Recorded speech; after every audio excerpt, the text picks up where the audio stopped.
Bonjour à tous, bonjour les amis. Alors, on va faire un petit tour du potager sans travail du sol début juin. Je vous avais montré cette planche où je fais des fraisiers, des oignons et puis où j'ai implanté des tomates. Je vous avais dit que je comptais avoir une récolte de fraises début du printemps, en espérant avoir mis des stolons de fraisiers non remontants. En fait, je me suis pas mal planté là parce que j'avais pas fait le tri et j'en ai eu un pied qui était non remontant et tous les autres sont des fraisiers remontants, ce qui fait que, comme on le voit là, commencent tout juste à fleurir, prennent pas mal de place parce que c'est des variétés qui montent assez en hauteur.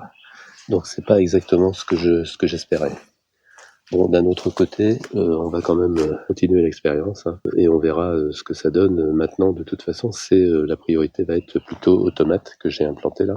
Alors pour l'instant, elles sont petites, mais elles étaient vraiment très petites quand je les ai repiquées. Et puis là, elles ont bien repris quand même. On voit qu'il y a quelques attaques de gastéropodes, même sur les tomates. Parce que, comme tous les jardiniers ont pu le constater, le printemps était propice à la multiplication des escargots et des limaces. Mais bon, les tomates en général s'en sortent bien. Les fraisiers, pas de problème non plus. Et puis les oignons, un petit peu mangés, comme on peut voir, mais bon, dans l'ensemble, ça va. Alors maintenant, ça va être le tour des tomates et donc, vous voyez, même si elles sont pas très hautes, je les ai quand même attachées de façon à faciliter il faut qu'elles montent. Bon, dans l'ensemble, elles sont en train de bien repartir. Il n'y a pas trop de soucis sanitaires. Elles sont toutes dans un état correct, même si elles ont pris un petit peu de retard. Pour ce qui est des oignons, alors je les avais semés en plaques alvéolées. Et donc j'avais 3-4 oignons par plaque, ça dépendait. Et donc ce qui résulte de tout ça, c'est que parfois on en a qui, comme ici, là il y en a 4 qui sont... Alors je les ai laissés, on verra ce que ça donne. Même, ou alors peut-être qu'on en prendra des petits avant qu'ils soient complètement mûrs pour permettre aux autres de mûrir. En tout cas, ces oignons-là, ils vont être un peu sous le couvert des tomates assez rapidement et vont finir leur croissance dans ces conditions-là. Si les tomates sont pas très hautes, comme on peut le voir ici, par contre, les tomates greffées, donc je vous avais montré ça, ce sont des tomates roses de Berne greffées sur une variété F1. Et on voit le point de greffe ici, très nettement. Donc il faut faire attention effectivement à ne pas enterrer le point de greffe. Ces tomates, elles sont vraiment très bien développées. Bon, elles sont pas encore hyper hautes, mais elles sont plus hautes que les autres, elles sont plus belles que les autres. Et puis à un moment donné, là j'ai mis un rebut supplémentaire. Quand elles vont arriver un peu plus haut, je vais les conduire sur 2 branches pour essayer d'améliorer un peu le rendement. Puisqu'en fait, en principe, les tomates greffées produisent davantage et il est toujours conseillé de les mener sur 2 ou 3 têtes. Dans la deuxième série de greffes, on avait greffé une tomate avec la méthode du cure-dent.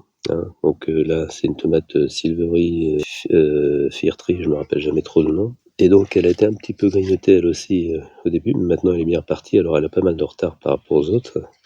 Mais on verra, donc on a quand même 6 plants là, de tomates greffées, dont un avec la méthode du cure-dent. Et on verra ce que ça donne tout au long de la saison.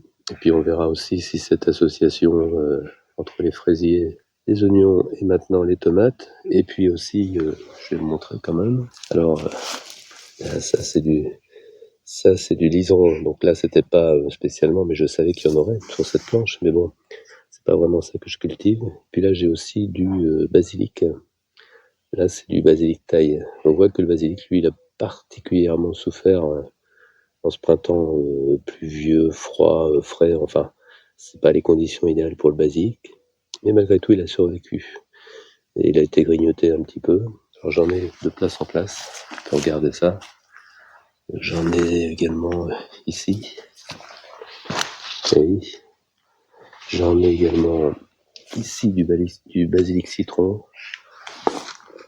Et puis j'en ai encore ici. On voit qu'ils ont été attaqués par les gastéropodes. Mais ils s'en sont sortis quand même. Et ici, sur cette planche, j'ai absolument pas protégé, j'ai pas mis de phosphate ferrique. Donc ça a quand même plutôt bien réussi tout ça. Des petites attaques, et puis ensuite, je pense moi que quand les plantes sont connectées au système, elles réussissent à se défendre toutes seules. Donc qu'est-ce qui se passe quand on a des problèmes? C'est souvent parce qu'on implante des légumes qui sont c'est un peu trop tôt, ou alors les conditions sont trop fraîches, et comme ils végètent, eh bien ils deviennent tout de suite la proie des gastéropodes. Alors les tomates, par la suite, ça devrait monter le long de ces bambous. Et ce qu'on voit derrière, c'est une haie de fèves. Donc ça, c'est un peu ce qui produit actuellement, quoi. Je vous montre là, c'est les restants des cosses qu'on a déjà consommés.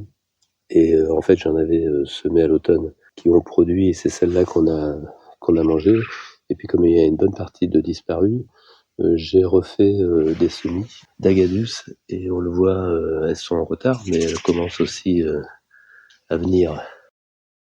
Alors comme elle a tendance à s'éparpiller, la fève, hein, si on la contient pas, j'ai mis avec des bambous là un petit fil pour qu'elle reste relativement droite, parce qu'en plus il me faut quand même la place là pour passer à côté de ma planche tomate fraisier.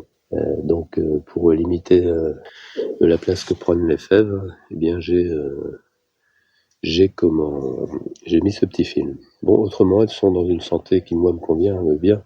Alors, il y a des pucerons, hein, on voit de place en place, il y a même des petites fourmis qui viennent chercher le miel. Bon, alors peut-être quand je passe, hein, je peux abîmer comme ça des petits bouts de fèves, mais c'est pas très grave. Je vous avais montré l'autre fois qu'il y avait des pucerons, eh bien, il y en a certainement un peu plus maintenant.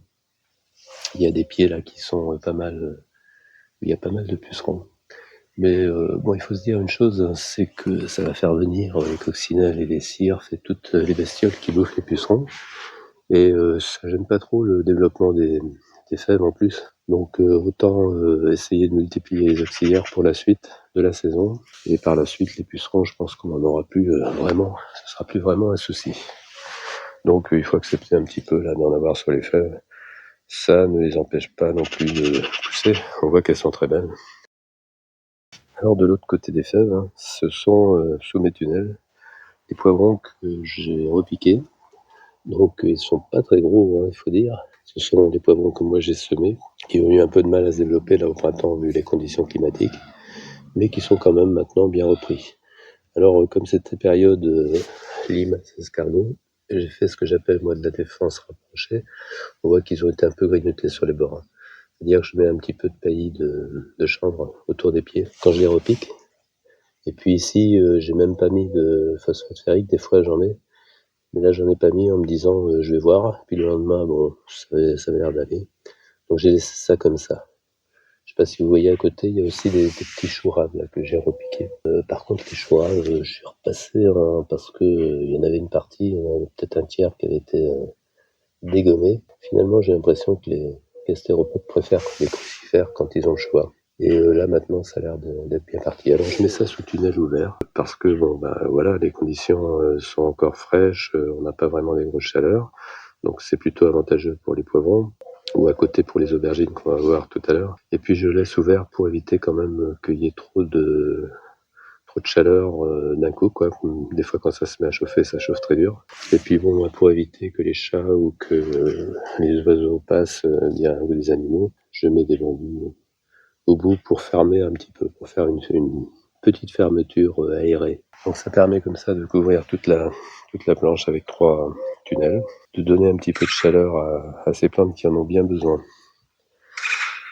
Alors à côté, bon ici c'est un petit arbuste qui s'est ressemé tout seul, qui ressemble à moitié à un amandier d'ailleurs, et ce serait bien un amandier. Et puis ici j'ai mes aubergines repiquées. Alors la première là, c'est une aubergine qui a été greffée avec la méthode du cure-dent. Et c'est en fait la plus belle de celles que j'ai. C'est d'ailleurs une des seules qui a survécu. J'en ai une autre derrière, mais qui est beaucoup plus petite. Je sais même pas si elle va réussir à repartir. Elle semblait bien repartie pourtant. Enfin, je pense qu'elle repartira. Et puis les autres, eh bien, sont des aubergines non greffées. Alors les aubergines, bon, elles ont du retard. Espérons qu'il y ait un peu de chaleur qui va venir quand même, parce que c'est quand même un légume qui apprécie énormément la chaleur. Donc ici, ces tunnels ouverts, ça va permettre quand même de leur donner un petit peu plus de chaleur. Alors comme je vous l'avais dit, mes mange-tout avaient tous été mangés par les escargots, je pense, ou les limaces, enfin bref, les gastéropodes. Mais j'en ai quand même sauvé un pied. Enfin, il s'est sauvé tout seul d'ailleurs. Et celui-là, je vais le garder parce que je vais conserver du grain pour pouvoir en ressemer l'année prochaine. Donc ça, c'est la variété Norli, mais en plus, qui a réussi à résister aux attaques de gastéropodes. On voit quand même que sur le bas du plan, hein, ça a bien été bouffé. Alors le long du mur, là où j'avais des blettes, de la roquette, tout un tas de choses hein, que j'ai retirées, enfin j'ai coupé, j'ai laissé les racines dans le sol. Ce qu'on peut voir là, c'est du sorgho en fait, c'est le sorgho que j'ai repiqué. Il n'est pas très très gros, et puis bon, c'est une plante qui aime beaucoup la chaleur, donc comme le maïs, mais encore plus. Et pour l'instant, ils sont encore très petits, mais ils sont quand même bien repris. Ils sont bien repris, et entre les sorghos, je suis venu récemment semer des haricots grimpants. Puisqu'en fait, l'idée, c'est d'avoir le long du mur ici des sorghos, mais aussi des maïs un peu plus loin qu'on va voir, et puis de mettre des haricots. Alors le haricot, hein, je vous montre un petit peu ici, là, quand on gratte avec la main, on a 2 cm d'un espèce de compost, de paillage compost quasi décomposé, qui résulte hein, du paillage que je mets successivement, que ce soit d'ailleurs du BRF, où il reste des petits bouts de bois, ou mes anciens petits bâtons, des fois, qui restent là, à se décomposer. Et donc c'est relativement facile maintenant pour venir semer, comme ici, les haricots. Il suffit de gratter un tout petit peu. On met les haricots en poquet et puis on recouvre. Alors, moi je me rappelle que mon père me disait que le haricot, il aimait bien voir la semelle du jardinier. C'est-à-dire qu'il ne faut pas le semer trop profond.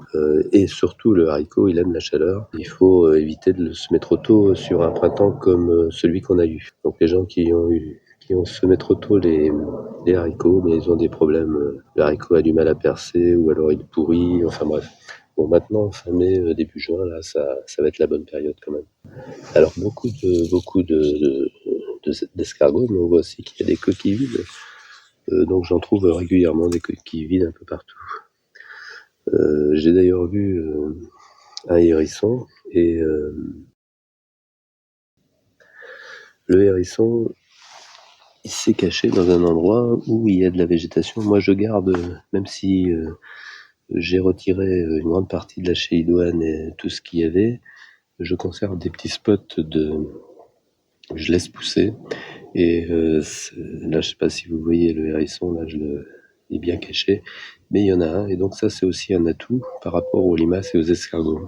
Alors ici, on passe au maïs. Hein. Bon, je les avais repiqués par deux, ils étaient par deux, dans les cartons, dans les rouleaux, et là, j'en ai retiré un, j'ai retiré le plus faible. Donc eux, ils ont, si on compare avec les sorgho, ils sont déjà beaucoup plus développés. Ici aussi, je vous montre, c'est de la roquette perpétuelle. Alors ça, c'est vraiment bien.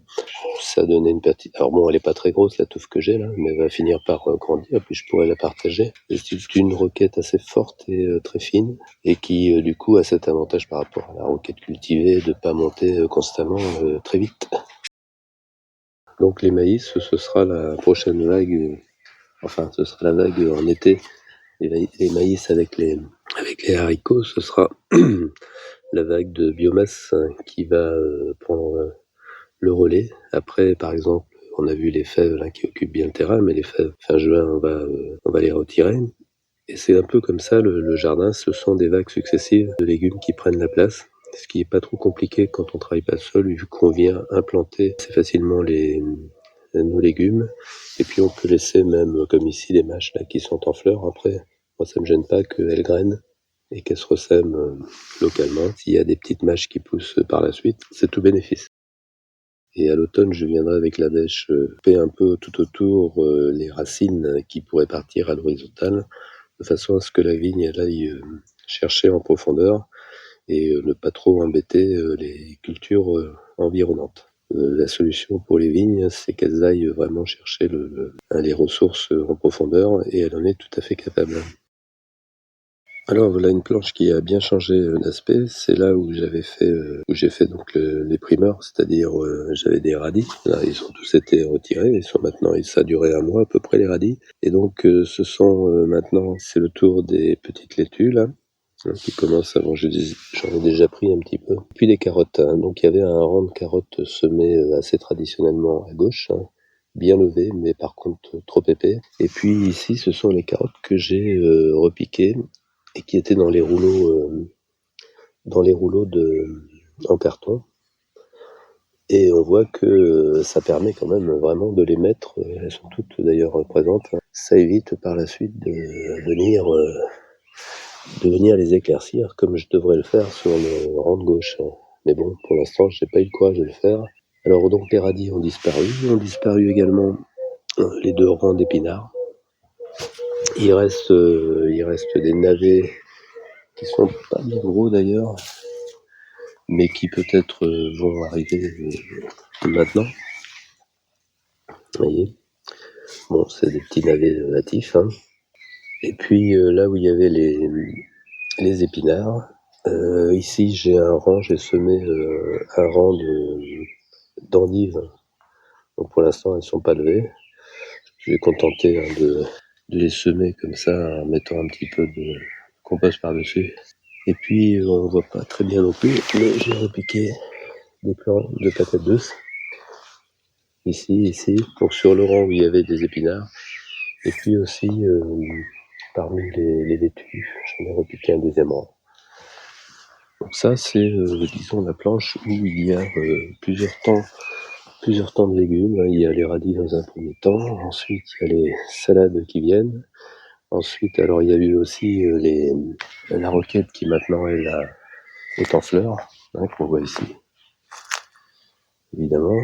Alors on peut encore prendre des pieds de feuilles si on veut, mais bon, la roquette, le problème c'est que ça monte très vite. Donc elle, je vais la couper aussi dans pas très longtemps. Et ensuite, donc dans la deuxième vague, on a les salades. Ensuite, on aura les carottes. Ensuite, on a les patates douces. Et puis, entre-temps, on aura pris les navets. Il resteront donc au final les patates douces et les endives, ce qui permet sur un petit espace de faire se succéder quand même pas mal de légumes, ce qui correspond à finalement des petits légumes qu'on aime bien au printemps. Et puis ça permet de récupérer la planche par la suite pour faire des légumes qui viendront à l'automne comme les patates douces ou les endives. Alors sur cette planche, je suis venu repiquer des betteraves, hein. Ça, c'est de la shioga, je les repique quand elles sont assez petites. Mais bon, elles repartent d'autant mieux qu'elles sont petites d'ailleurs. Évidemment, je fais de la défense rapprochée avec mes petits bâtons. Là, c'est des petits bouts de taille de bignonne. Donc ça, je me balade avec mes branches de bignonne et je coupe, je les casse et je les fais comme ça de la défense pour éviter que les chats, les oiseaux viennent mettre le bazar. Alors le temps que ça lève, et puis des fois je les laisse même assez longtemps. Donc j'ai 3 rangs comme ça de shioga, et puis derrière on la voit moins parce que comme c'est rouge, ça se voit moins. C'est de la betterave d'Égypte. Voilà, sur 3 rangs également. Et puis derrière, j'ai repiqué également des céleris raves. Alors les céleris raves, ils étaient vraiment pas gros. Et ils ont un petit peu galéré. Alors, je sais pas ce que ça veut dire, mais bon, j'en ai repiqué comme ça 4 ans de 6. Alors c'est un petit peu serré, hein, pour des céleris raves. Mais bon, c'est pas grave s'ils sont pas très gros, parce que quand c'est vraiment des très grosses céleris raves, on a un peu du mal à les utiliser. Maintenant, ça arrive rarement d'avoir des gros céleris raves chez moi. Et sur cette planche où j'ai les céleris raves, j'ai quand même conservé, donc, eh bien, on a conservé le pied de laitue pain de sucre qui va fleurir et qui nous donnera des graines. Donc, un petit peu la façon dont je procède, hein. Ça m'empêche pas de repiquer au pied les céleris raves et de conserver comme ça le pied qui finalement gêne pas trop, hein. Il va faire un peu d'ombre et puis ça va pas durer toute la saison. On l'enlèvera par la suite. Donc chicorée, ça fait des fleurs, ça fera des fleurs bleues et puis ça donnera des graines. Avec un pied comme ça, je devrais en récupérer pas mal. Bon, le risque que ça s'hybride avec des chicorées sauvages, il est assez réduit ici en environnement urbain. Alors dans certains cas, comme ici, je retire les pieds. Là, c'était les panais qui occupaient un peu trop la planche où j'ai repiqué mes poivrons et mes aubergines. Là, je les ai repiqués. Et donc, à un endroit où ils me gênent pas. et de la même façon pour avoir de la graine de panais. Donc je pourrais récupérer de la graine et puis je pourrais le laisser aussi un peu se ressemer parce que le panais se ressème très bien tout seul. Alors qu'on a du mal souvent à faire lever un semis, ben lui, sans aucun problème, il arrose large et ça repousse très bien. On passe ici à la petite planche où j'avais trois variétés de laitue différentes. J'ai de la pierre bénite à gauche, de la rouge grenobloise au milieu et de la blonde de Pologne sur la droite. J'avais fait des radis au milieu, mais les radis se sont fait bien manger là du coup. Alors que bon, les laitues, elles ont vraiment bien supporté les attaques gastéropodes. Alors comme je vous ai expliqué, je repique assez serré, et comme ça quand il y en a une ou deux qui disparaissent, c'est pas vraiment un souci, comme c'est le cas pour les pierres bénites qui elles ont été quand même, il y en a quelques-unes qui ont disparu, beaucoup moins sur la blonde de Bologne et absolument pas sur la rouge grenobloise. Il y en a deux ou trois qui manquent parce que c'est moi qui les ai éclaircis. Par contre, pour ce qui est des radis, alors il y a des bourraches aussi qui repoussent naturellement là. Donc là, je les laisse pousser et puis après je les retire quand elles gèlent. Mais bon, c'est intéressant aussi d'avoir des bourraches.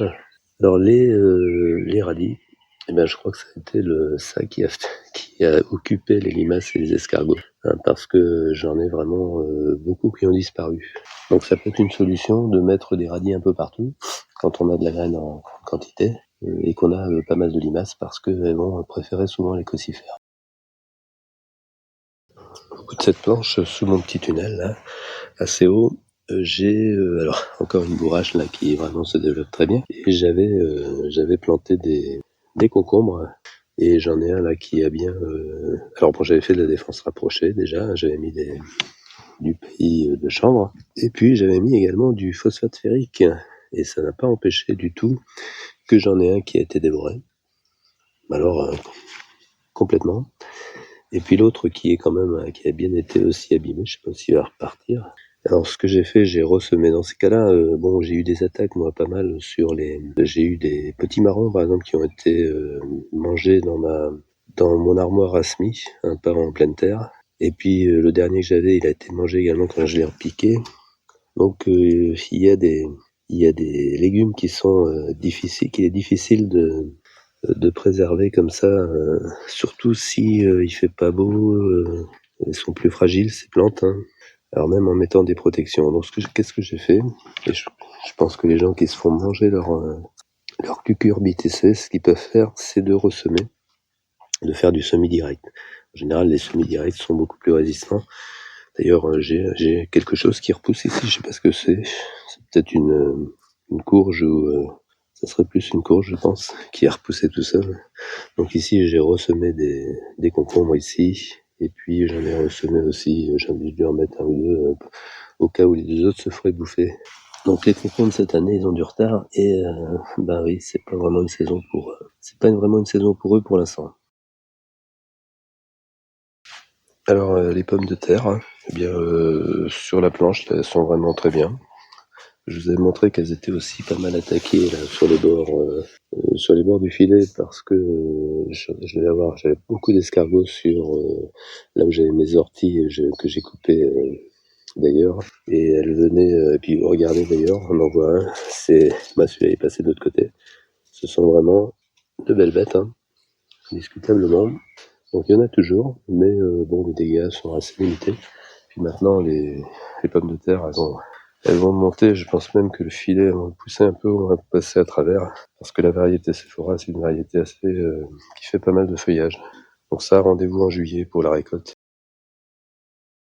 Alors, il se trouve qu'ils préfèrent venir se cacher par ici, puisque c'est ici qu'on l'a vu. Après, il peut très bien changer d'endroit régulièrement. Et dans cet endroit là où j'ai laissé encore, on voit des chélidoines, il y a pas mal de végétation, et donc c'est encore facile de s'abriter. C'est pour ça que si vous voulez cueillir des hérissons ou des petites bestioles comme ça dans votre jardin, eh bien il faut laisser des coins un petit peu naturels, quoi, de façon à ce qu'ils aient des refuges. Alors voilà une zone de pelouse que j'ai laissé pousser.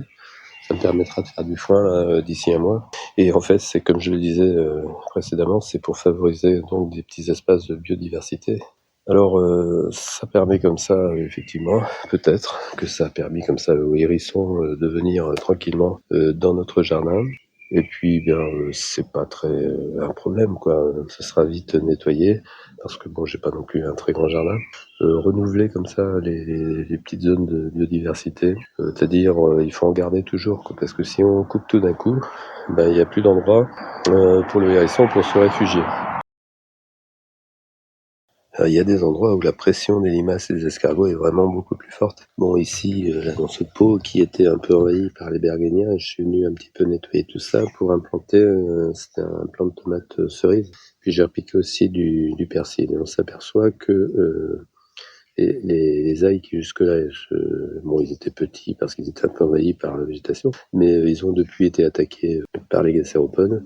Et puis mon plant de tomates, ben, je sais pas s'il va réussir à... Parce que même si les tomates, c'est pas vraiment ce que préfèrent les gasséropodes, les escargots sont tout à fait capables de venir soit carrément couper un plant, soit comme ça venir l'habiller pour l'hiver ou pour l'été. La même chose sur ce plan-là, de ce côté-là.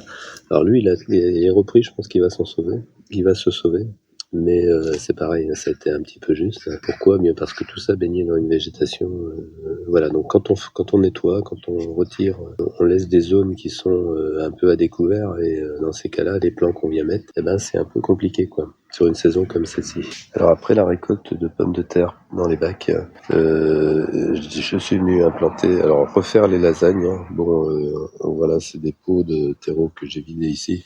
Mais j'ai refait avec de la matière organique, donc une bonne couche, hein, ce qu'on appelle une lasagne, et je suis venu repiquer des boutures de patates douces. Celles-là sont assez belles.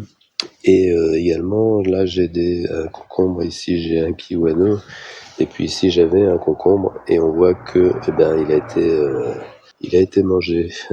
Bon bah c'est un peu triste, hein, pour le concombre, tant pis. J'en ai mis deux justement pour faire une assurance un peu pour l'autre.